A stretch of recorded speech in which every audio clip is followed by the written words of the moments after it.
오늘 주시는 하나님의 말씀은 누가복음 19장 11절에서부터 27절까지 말씀입니다. 제가 26절과 27절 읽도록 하겠습니다. 주인이 이르되 내가 너희에게 말하노니 무릇 있는 자는 받겠고 없는 자는 그 있는 것도 빼앗기리라. 그리고 내가 왕됨을 원하지 아니하던 저 원수들을 이리로 끌어다가 내 앞에서 죽이라 하였느니라. 아멘. 오늘 우리가 함께 살펴보려고 하는 말씀은 문화 비유라고 일컫는 말씀입니다. 예수님께서 이제 여리고에 계실 때이기 때문에 얼마 있지 않으면 예루살렘에 입성하시게 됩니다. 사람들은 예수님이 예루살렘에 입성하시면 당장 하나님 나라가 이루어질 것이라고. 그런데 이 하나님 나라의 개념이 예수님 말씀과 사람들 생각의 결이 달라요. 사람들은 예수님이 로마를 몰아내고 다윗과 솔로몬 시대의 그런 정치적이고 경제적인 번영을 이루어 주실 메시아로서 하나님 나라를 여실 것이다. 이런 기대감이 있는 거죠. 그 가운데 주님이 이제 이 문화 비유를 말씀하시는 건데 하나님 나라에 대한 부분을 말씀한다고 이해를 하시면 되겠습니다. 자, 이 비유의 내용을 보면 12절에 어떤 귀인이 왕위를 받아가지고 오려고 먼 나라로 갈 때라고 설명을 하고 계시죠. 이 귀인이 길을 떠나면서 10종을 불러 모았습니다. 그리고 종들에게 10문화를 한 사람당 한 문화씩을 맡기는 거죠. 그러면서 13절 끝부분에 내가 돌아올 때까지 장사하라는 명령을 주고 떠납니다. 한편 14절에 이 귀인이 다스리고 있던 백성이 이 사람을 미워해가지고는 사자를 뒤로 보내서 우리는 이 사람이 우리의 왕 되는 것을 원치 않습니다. 자, 참고로 이 지금 비유의 내용이 여기까지의 내용이 유대인들에게는 알고 있는 한 가지 사건을 연상케 합니다. 우리는 예수님이 탄생하신 후에 예수님을 죽이려고 했었던 헤롯 대왕에 대해서 알고 있습니다. 마태복음 2장에 기록이 나오고 있죠. 헤롯 대제가 죽고 난 후에 그 아들 헤롯 아켈라오가 이제 헤롯 대제처럼 왕위를 얻기 위해서 로마로 떠납니다. 당시에는 로마 식민 지배 아래에 있었기 때문에 로마의 허락이 있어야, 로마가 책봉해 주어야 왕이 될 수 있었거든요. 그런데 유대인들은 이 헤롯 아켈라오가 왕이 되는 것 원치 않았습니다. 그래서 사절단을 조직해서 로마로 보내어가지고 우리는 이 사람 헤롯 아켈라오가 우리 왕 되는 거 원치 않습니다. 그래서 실제로는 못 받아버려요. 분봉왕으로 그냥 책봉되고 맙니다. 그냥 일개 군주가 되었다는 거죠. 이 비유에서는 그 사건을 사람들이 익히 알고 있는 그 사건을 가지고 말씀을 하시는데 그 사건 그대로 이야기하시자는 게 아닙니다. 주님께서 말씀하시고자 하는 내용으로 각색을 하시는 거예요. 그 점을 염두에 두고 보시면 더 도움이 될 것 같습니다. 자, 이제 15절을 보시면 장면이 바뀌면서 이 귀인이 왕위를 받아가지고 돌아왔어요. 이것만 봐도 사실과 다르잖아요. 유대인들이 알고 있는 사실, 역사적인 경험과 다르잖아요. 비유라는 거죠. 자, 이 사람이 돌아와서는 맨 먼저 한 일이 은화를 나누어 주었던 종들을 불러다가 결산하는 겁니다. 이 15절 계속해서 보시면 종들이 각각 어떻게 장사하였는지를 알고자 하여 떠날 때에 장사하라고 명령을 주었고 돌아와서 결산할 때도 어떻게 장사했는가. 여기에서 한 가지 엿볼 수 있는 게 주인은 어떻게 장사했는가. 이들의 충성된 태도를 보고 싶어 한다는 거예요. 자, 이제 결산 내용을 한번 볼게요. 16절을 보시면 종 한 사람이 나와가지고는 주인이여 당신의 한 문화로 10문화를 남겼습니다. 참고로 이 문화라는 것은 달란트의 600분의 1 정도의 가치입니다. 아주 큰 금액은 아니라고 할 수 있습니다. 자, 그러자 주인이 이 사람을 보면서 잘하였다 착한 종이여 내가 지극히 작은 것에 충성하였으니 10고을 권세를 차지하라. 이 문화는 큰 돈 아니라고 했잖아요. 그런데 이 종이 주인의 명령을 따라서 이 한 문화를 가지고 충성된 태도로 열심히 장사를 한 거예요. 10문화가 더 남은 거죠. 10문화를 더 만들어낸 거죠. 주인이 이 모습을 보고는 10고을 권세를 차지하라. 자, 둘째 종이 나왔습니다. 주인이여 당신의 한 문화를 가지고 5문화 만들었습니다. 주인이 너도 5고을 차지해라. 자, 이 두 사람에 대한 주인의 평가를 보면 이 두 종은 일단 재능과 능력이 달라요. 한 사람은 한 문화를 가지고 10문화를 만들어내고 한 사람은 한 문화를 가지고 5문화를 만들어내고 이걸 보면 이 사람들은 능력치, 재능, 은사 달라요. 하지만 얼마나 남겼느냐, 그 액수가 중요한 게 아니라 한 문화에 충성했을 뿐인데 고을을 다스리는 권세를 맡길 정도로 이 주인은 이들의 태도를 보고 있는 거예요. 충성된 태도를 보고 있고, 결과보다는 이 충성된 태도를 보고 그들의 분량에 맞게, 능력치에 맞게 고을을 다스리는 권세를 주어버릴 정도로 후하다는 거예요. 이 고을을 맡기는 것이 이 주인이 얼마나 후한가를 보여주고 있는 하나의 지표라는 것입니다. 자, 이제 세 번째 종이 나와서 보고를 합니다. 주인이여, 보소서 당신의 한 문화가 여기 있나이다. 내가 수건으로 싸두었나이다. 이게 지금 도대체 어떻게 된 상황일까요? 21절을 보니까 이렇게 이 사람이 말합니다. 이는 당신이 엄한 사람인 것을 내가 무서워함이라. 주인 보고 엄한 사람이래요. 그래서 너무 무서웠다는 거예요. 당신은 투지 않은 것을 취하고 심지 않은 것을 거두는, 좀 바꿔가지고 각색해가지고 이야기하자면 악한 사람, 정말 돈밖에 모르는 사람, 결과밖에 안 보는 사람. 그래서 내가 이 한 문화조차 손해를 볼까봐 이걸 꽁꽁 싸두었나이다. 이렇게 이야기하는 거죠. 기가 막힌 보고예요.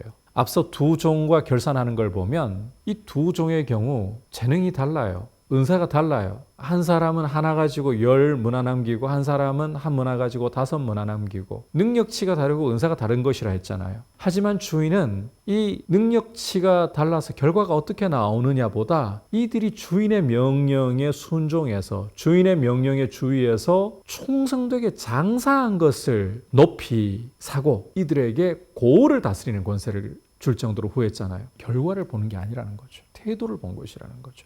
그런데 이 사람은 주인을 결과주의에 매여 있는, 결과에 집착하는 사람으로 완전히 이미지를 왜곡시켜버리고 주인의 명령대로 따르지 않았다. 충성하지 않았다는 것입니다.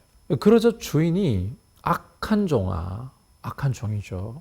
주인의 이미지를 완전히 왜곡시켜버렸잖아요. 내가 너의 말대로 심판하겠다.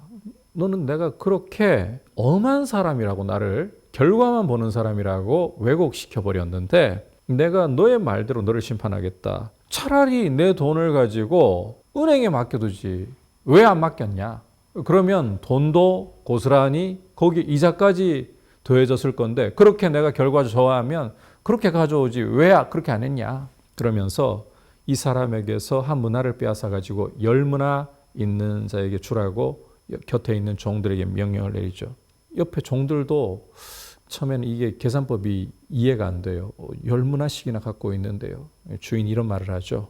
무릇 있는 자는 받겠고 없는 자는 그 있는 것도 빼앗기리라. 여기에서 하나님 나라 계산법이 나옵니다. 우리는 이 명령이 공평하지 않다, 평등하지 않다, 이런 생각으로 의아함을 가져요. 옆에 주인의 명을 받은 종들도 그랬죠. 그런데 우리가 생각하는 공평과 과연 하나님 보실 때의 공평이 똑같으냐?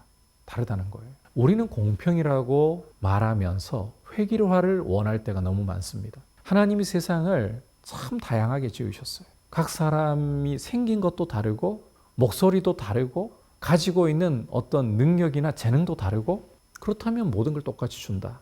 이건 획일화인 거죠. 그런데 우리는 획일화의 방식으로 평등이라는 말을, 공평이라는 말을 자주 쓰곤 합니다. 하나님 나라 계산법은 그렇게 획일화를 따라가지 않아요.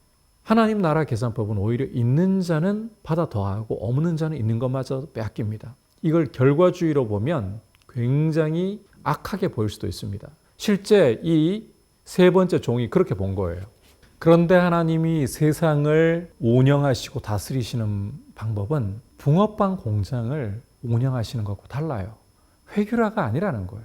이 다채롭게 다양하게 만드신 세상, 공평이라는 용어로 획일화를 시키려고 하는 걸 우리는 접어야 돼요.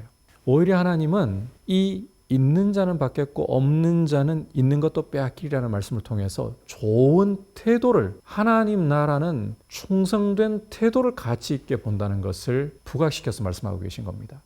예를 하나 들어보도록 할게요. 자, 영어를 처음 공부합니다. 단어 하나를 외우려고 하는데 처음에는 단어 하나 외우는 게 굉장히 힘들어요. 낯설기 때문에, 익숙하지 않기 때문에. 그래서 노트에다가 적기도 하고 입으로 계속해서 반복하면서 땀을 흘리면서 시간을 들이면서 힘을 쏟아부으면서 겨우 하나를 익힙니다. 이걸 계속해서 반복하는 거예요. 계속해서 땀을 흘리면서 포기하지 않고 수고를 하면서 반복하는 거예요. 그러다 보면 시간이 흘러갈수록 이 땀과 이 수고는 그냥 헛되이 가는 것이 아니라 숙련으로 나아가기 시작합니다. 숙련되면 이게 속도가 달라져요. 가속도가 붙어요. 훨씬 더 빠르게 단어를 외우기 시작합니다. 자, 그렇게 땀을 흘려서 충성되고 끈기 있는 태도를 가지고 자신이 어떤 자리까지 나가기 시작할 때에 그 다음에는 훨씬 쉬워져요. 일을 하더라도 뭔가를 하더라도 단순히 결과 이야기가 아니라는 거죠. 땀이 흘려졌느냐, 충성하며 인내했느냐는 거죠. 그런 사람은 일반 하나님이 지으신 세상이기 때문에 이런 부분이 적용이 돼요. 땀을 흘린 만큼 수고한 만큼 숙련되기 시작할 때는 가속도가 붙어서 처음 시작하는 사람과 비교할 수 없을 정도로 더 받게 돼요. 그런데 땀 흘리려 하지 않고 수고하려 하지 않고 그런 사람에게는 영어 단어 똑같이 주어도 똑같은 단어예요. 외우기는커녕 잃어버립니다. 바로 그 이야기를 하고 있는 거예요. 하나님 나라는 땀 흘리고 하나님 말씀을 따라 충성하는 그런 사람이 더 받게 된다는 거예요. 하지만 태도가 좋지 않아서 이 세 번째 종이 보인 것처럼 결과주의로 평가한다고 주님을 악하게 보고 충성하지 않을 때 있는 것마저 빼앗겨버리는 거예요. 여기 이 귀인은 장차 오실 예수님을 보여주고 있습니다. 십자가에 죽으시고 부활 승천하셔서 하늘 보좌 우편에 앉으심으로 우리 주님은 하늘과 땅을 다스리는 모든 권세를 가지신 왕이 되셨잖아요. 아버지께로부터 그런 왕권을 받으셨잖아요. 그 주님이 장차 다시 오실 거예요. 그리고 결산을 하실 때가 올 거예요. 종들에게 어떤 태도로 주님 앞에 살았는가? 주의 말씀에 귀를 기울이면서 주님의 말씀에 땀 흘리며 충성하며 주님 앞에 서려고 했는가? 결과가 아니에요. 그 태도로 충성했을 때 주님은 귀한 상을 주시겠다. 반대로 귀인의 백성 이야기가 있었잖아요. 주님이 다시 오실 때에 이 백성들처럼 주님이 왕이신 것을 거부하고 주님을 믿지 않았던 악한 세상을 향해서 악인들을 향해서는 주님께서 저 원수들이라고 말씀하십니다. 처음에는 백성이었는데 다스림을 받는 백성이라는 표현이었는데 원수로 바뀌어 있어요. 물론 오늘 이 비유에서는 이 백성들이 1차적으로 유대인들을 가리킨다라고 볼 수 있습니다. 하나님 나라의 왕으로서 유대인의 왕으로서 오셨지만 예수님이 왕 되심을 거부했던 유대인들, 그리고 처음에는 예수님을 따르는 듯 했으나 자신들의 정치적이고 경제적인 기대가 그런 메시아가 되어주기를 거부했을 때 등을 돌려 십자가에 못 박으라고 외쳤던 그 유대인들을 보여주고 있습니다. 그러나 이것을 오늘 우리에게로 가져와 본다면 백성인 듯 보이지만 예수님의 왕권을 거부하는 예수님과 상관없는 이들을 주님이 다시 오셔서 심판하실 것을 보여주고 계시는 거죠. 우리는 하나님 나라를 오늘 이 비유를 통해서 우리의 생각대로 이 악한 종처럼 결과주의로 보아서도 안 되고 충성된 태도로 주의 말씀에 충성된 태도로 받들어야 되고 백성인 척했으나 사실은 원수가 되어버린 이들처럼 주님의 왕권을 거부하는 모습으로 하나님 나라를 대해서도 안 된다. 주의 말씀에 주의하여 말씀에 충성하는 주님의 종들, 주님의 백성들이 될 수 있기를 주님의 이름으로 축복합니다. 이제 말씀을 생각하면서 함께 기도하겠습니다. 하나님 나라를 어떻게 받들고 있는가? 충성된 태도로 주님의 말씀에 충성된 태도로 말씀에 주의하면서 하나님 나라를 위하여 땀 흘리는 자비하신 왕이신 주님을 충성된 태도로 섬기는 종이 되게 하시고 주님의 왕권을 높이고 인정하는 백성의 모습으로 하나님 나라 받들게 하여 주옵소서. 기도하겠습니다. 하나님 아버지, 하나님 나라는 결과가 아닌 충성된 태도라는 것을 오늘 보여주셨습니다. 하나님의 말씀에 대해서 충성된 태도로 받들 수 있는 종들이 되게 하시고 예수 그리스도의 왕 되심을 높여드리는 주님의 백성, 하나님 나라의 백성 되게 하여 주옵소서. 예수님의 이름으로 기도드립니다. 아멘.